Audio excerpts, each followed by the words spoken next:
I'm going to remove the tire and start the process of changing the passenger side front brake pads out. On the top and the bottom of the caliper is a bolt right here. It's a 13 millimeter. You could just put a 13 millimeter socket on here and loosen it up, but it's just going to keep on going. It's not going to come off. The reason why it's going to come off is because you need a 17 millimeter wrench to put to the inside of the caliper when you loosen it.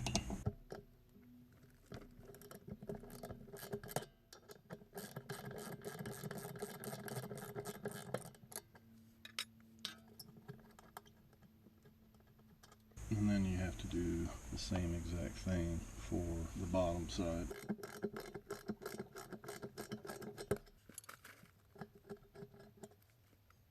Some brake pads do have a anti-squeal compound on the front of the brake pad, so the caliper will typically stick to that. In order to get the caliper off, you gotta unstick the brake pad, or it's just gonna hold it in there.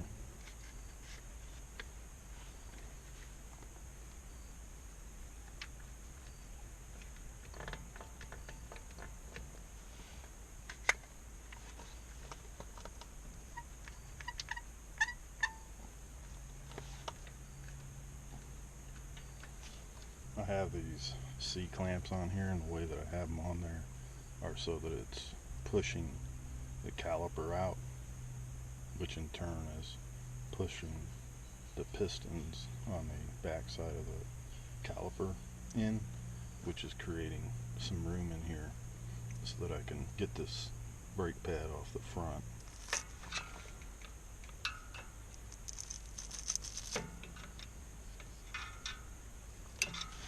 It's glued on there pretty good.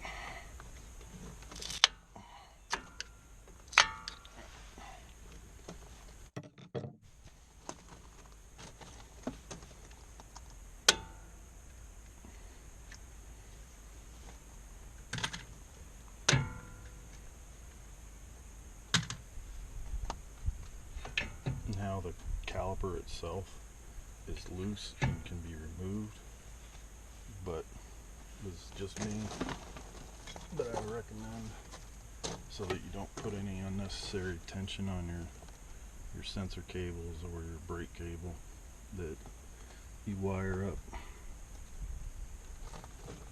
Better get some hard wire.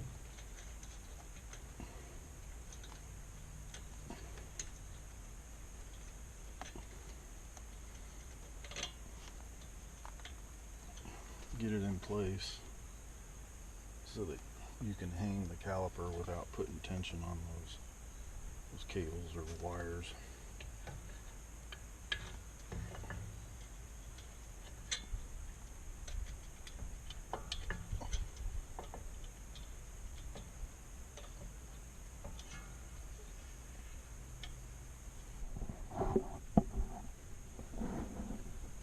This is where I have the hard wire attached to the caliper, which keeps the tension off these hoses and wires. When you do take the brake pads off, either take a picture or video so that you know exactly how the pads went on, especially because this front one has this cam right here, and then the back one doesn't have anything. And then when you take the pad out, you gotta pull it from this side, can it? Because the front lip right here will catch under here, so you got to pull this side out first. There's that pad. And then the back one's pretty easy, it just slides right out. And before I go any further, I'm going to clean all this up, clean up the caliper, and then proceed with putting the new brake pads on. I just finished cleaning everything up. I didn't really use anything that was abrasive. I used dish soap and a rag and went around and hit everything. And if you decide to do a brake job yourself, I highly recommend that you clean everything up, because I can almost guarantee that if you go to a automotive repair shop they're not going to clean anything. They're basically going to take the brake pads off and put the new brake pads on, and that's it. There is no brake pad sensor cable on this side, unlike the driver's side, so it's one less thing you have to worry about when you go to reassemble everything.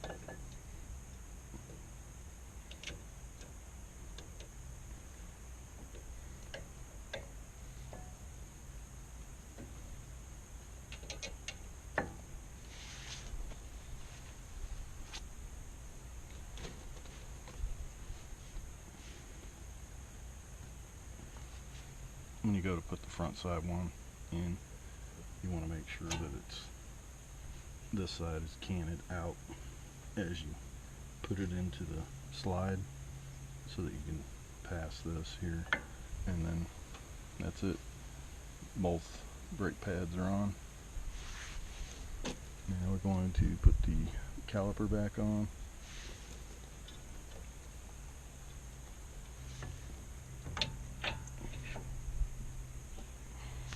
And you definitely want to make sure that you put some Loctite on these two bolts that go on the back side of the caliper.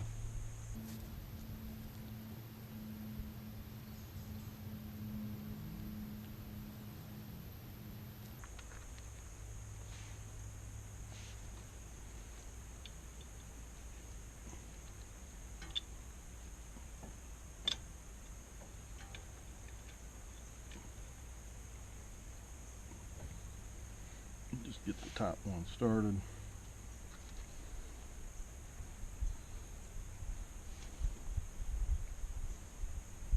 Prep your bottom bolt.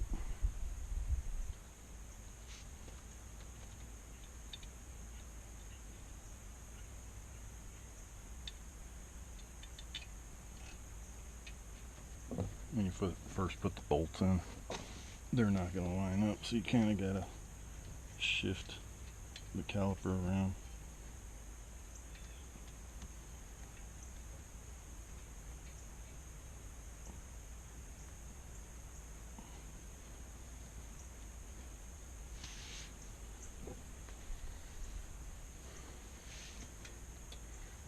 Make sure to take my hanger wire off.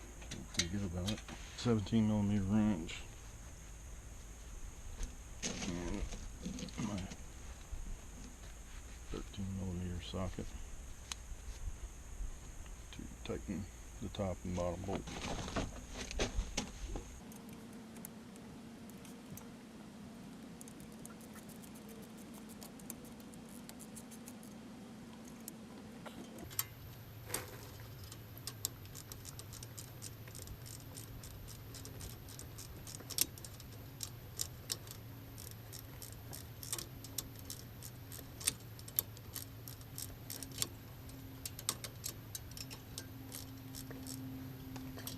There you go. Brake pads put on. Make sure that the one with the cam on it is to the front, and then the other one's on, and then tightened up top bolts. Make sure there was some Permatex or Loctite on the bolt so they don't come out on their own. And that's it. Just need to put the tire back on. This is the right rear passenger side. I'm gonna change out the brake pads, and unlike the front passenger side, there is a sensor on the right rear passenger side inside brake pad. The bolts are going to be basically the same process, 17 and 13mm.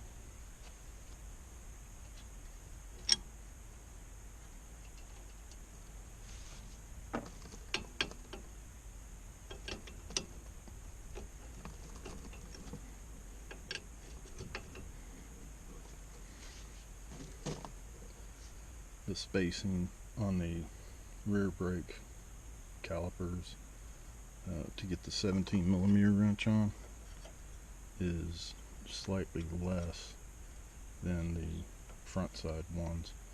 I actually had to put my wrench, well, I had to sand down the sides to make it a little thinner because it would not fit in here, unlike the front ones. So you may have to deal with that, unless you just happen to have thinner wrenches.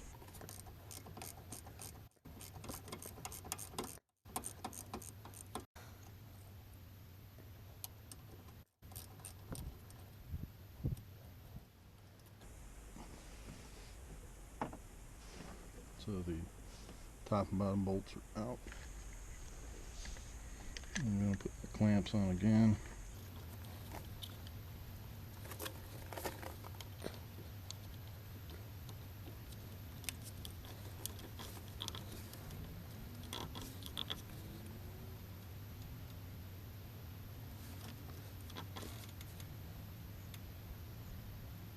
Put the clamps on just gives me more space between the brake rotor and the brake pads. And you'll notice when you do this, it doesn't really want to close too much when you're tightening the clamp, but you can actually hear it closing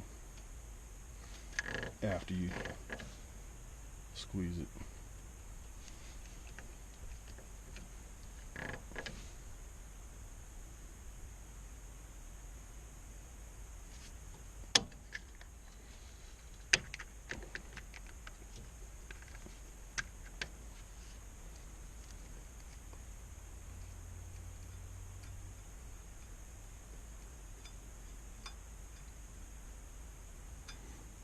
What I'm doing is removing the sensor before I remove the caliper. And if you take these little boots off, you can move that out of the way so you don't accidentally break it. The brake pad is stuck to the caliper again.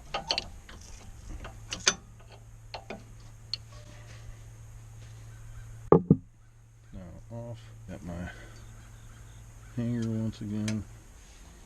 So put any tension on the brake line.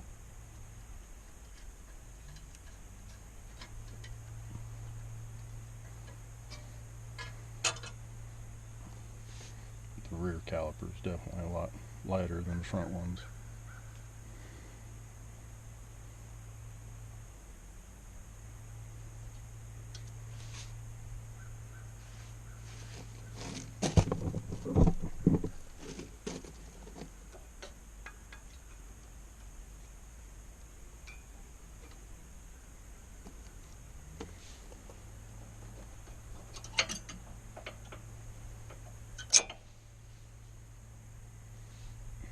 Yeah, the rear brake pad is worn almost all the way down.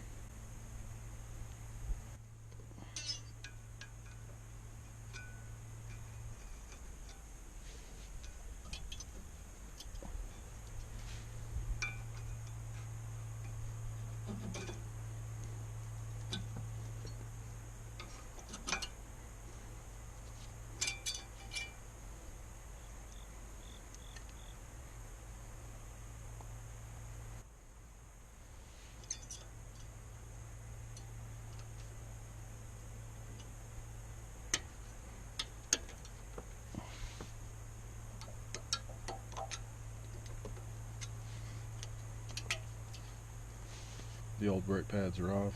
I'm going to go ahead and clean this up before I install the new ones. Got everything cleaned up.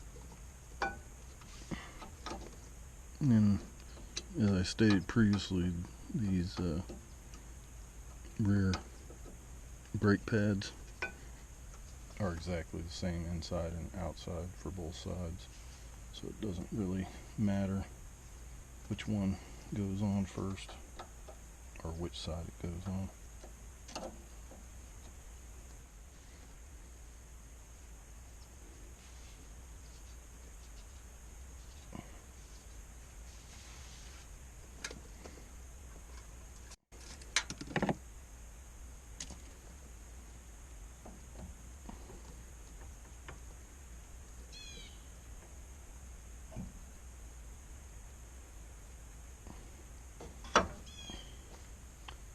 So in this case, I didn't open up the caliper enough.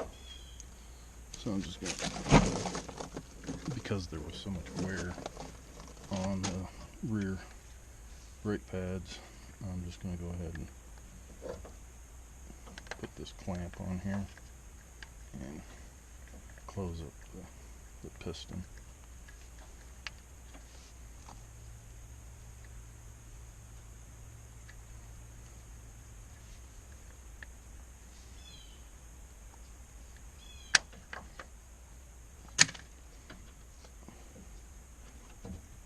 Now it fits on there. Bolt the top and bottom bolts back in. Put some Permatex or Loctite on the bolts.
I got the new brake pads on inside and outside.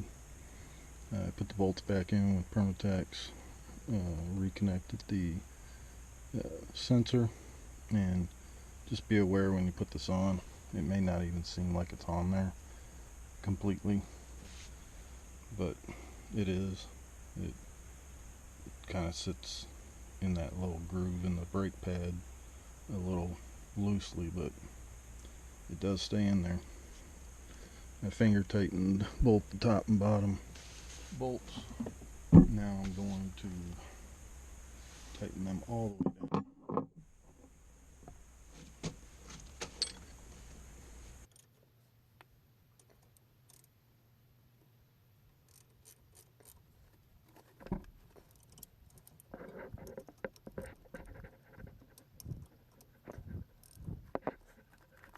Alright, everything's back together.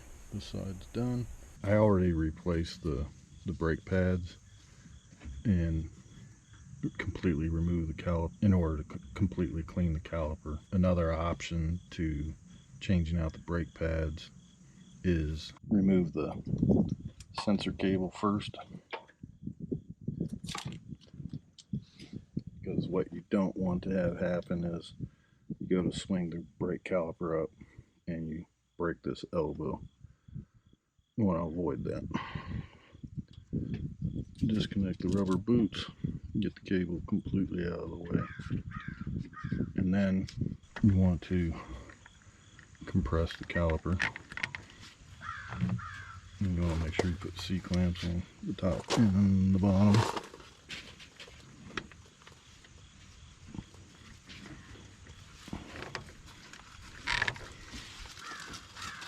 And what you're doing is compressing the piston, which takes pressure off the brake pads.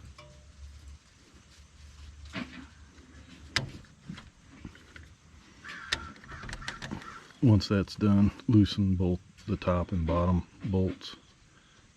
You're going to loosen the top one and completely remove the bottom one.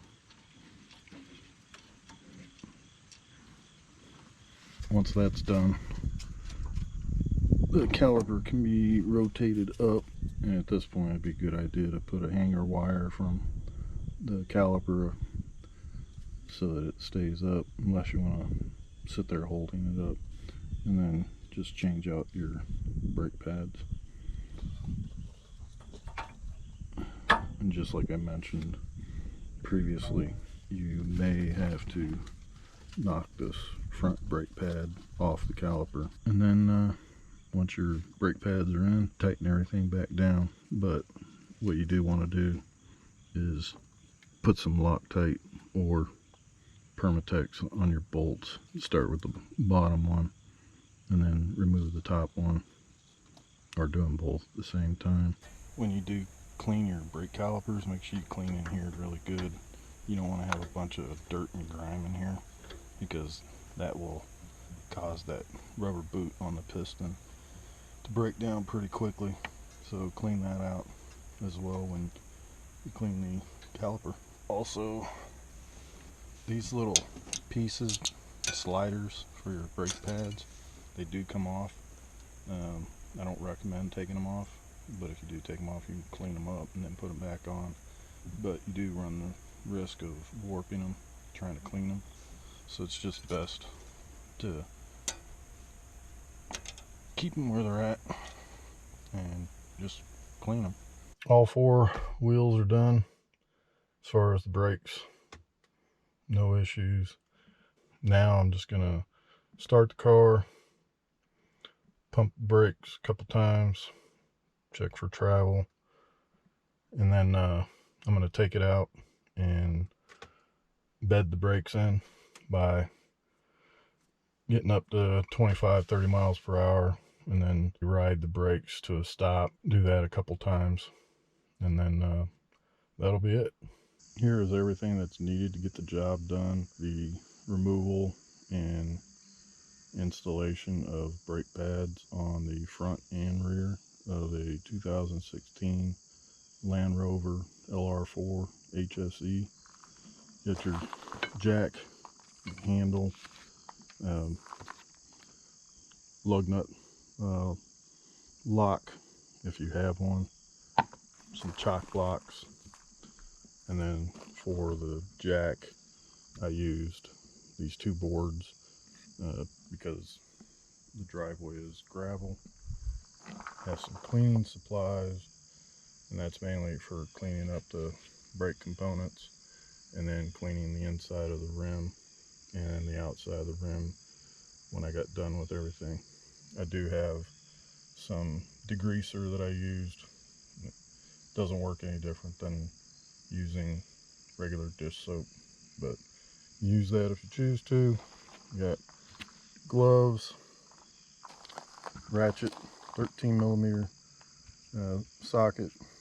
Now I do have an extension here, but you really don't need it. A 17 millimeter wrench, some Permatex or Loctite that you'll need to put on the bolts that hold the calipers on. You may or may not need a screwdriver, but you could use the screwdriver to knock the pad on the front side of the brake rotor, break the pad off the caliper. And then I've got some C-clamps, and that's just to close the piston so that you have maximum space to work with when you're putting the brake pads on and the brake caliper. These are the old brake pads. These are the rear brake pads, and then the front brake pads. And then this is just what I bought. You buy whatever you choose to buy. These are CarQuest Premium Gold. The back brake pads are GNAD 1099, and then the front brakes are same brand, just different number, GNAD 1479. That's it. That's everything you need to get the job done.